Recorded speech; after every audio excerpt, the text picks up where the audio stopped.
এখন পর্যন্ত শিক্ষামন্ত্রীর আমি 2-3টা গালি দিছি, কিন্তু মানে তো বাইনচোদের বাচ্চা, তুই কি সারাদিন মিটিং করস? তুই এই নিউজ দেওয়ানের লাগা তোর এই বালের নিউজ কি আমি জানি না যে পরীক্ষার মধ্যে মার্সি মার্ক আমি পামো?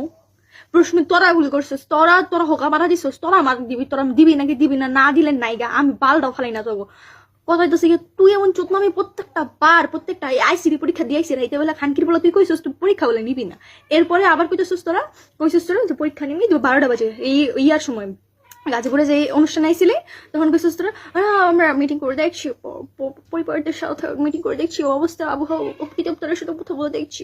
ওকে ফাইন, দেখলাম।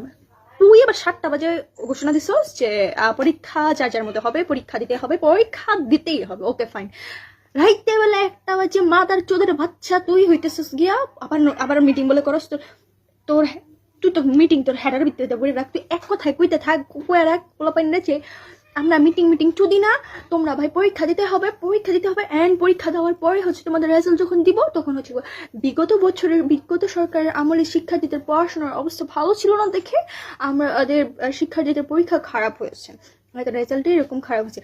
ইনশাল্লাহ পরিবারের থেকে পেছের শিক্ষার্থীরা ভালো রেজাল্ট করবে।